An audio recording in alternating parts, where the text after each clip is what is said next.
RJ ॲडी सोबत only on big FM. Right, नमस्कार. 95 big FM चा मी आरजे ॲडी तुमच्या सोबत लेकर बडी बडी बात ॲडी के साथ व्हेरी गुड इव्हनिंग. आणि तुम्हाला माहिती असेल TICCच्या माध्यमातून आपल्याला यावर्षी पुण्यात अतुल परचुरे बाल कला करंडक स्पर्धा अनुभवता येणार आहे.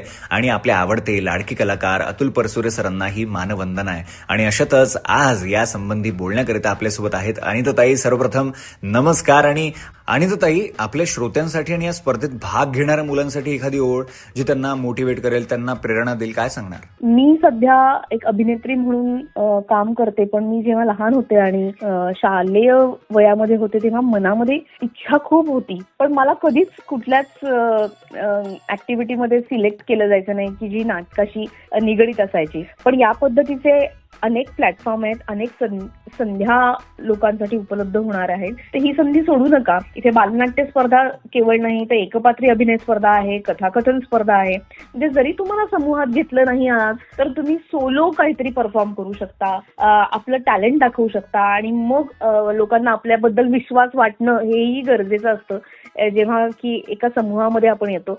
तर या सोलो स्पर्धांमध्ये भाग घ्या, तुमचं टॅलेंट दाखवा आणि नाटक या गोष्टीचा भाग व्हा.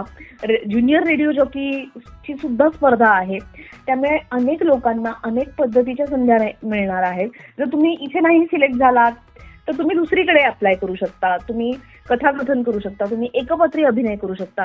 तुम्ही तुमचं टॅलेंट दाखवण्यासाठी ही उत्तम संधी आहे.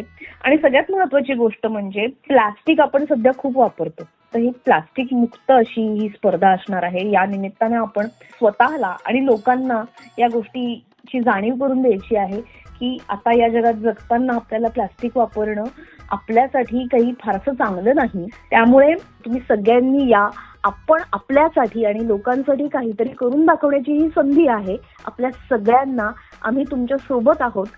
लवकर या आणि तुमचं टॅलेंट दाखवा. क्या बात. थँक्यू सो मच अनिताताई, तुम्ही तुमचा मोलाचा वेळ दिला आणि एवढी माहिती आमच्यासोबत शेअर केली. खूप छान वाटलं तुमच्याशी बोलून. आणि पालकांनो, तुम्हालाही सांगतोय, अतुल परचुरे बाल कला करंडक या उपक्रमामध्ये, या इव्हेंटमध्ये, या करंडकमध्ये आपल्या मुलांना सहभाग नोंदवून त्यांची मदत करा. कला क्षेत्रात त्यांचाही काहीतरी रस असेल हे जाणून घ्यायचा प्रयत्न करा. त्यांना सुद्धा पुढे ढकलायला सुरुवात करा. गरज आहे ती त्यांच्या आत्मविश्वासाला एक बळ देण्याची, एक अशा स्टेजची जी आता आपल्यासाठी पुण्यात तयार आहे. बिग FM ॲडी तुमच्यासोबत. धन बदल की तो देखो.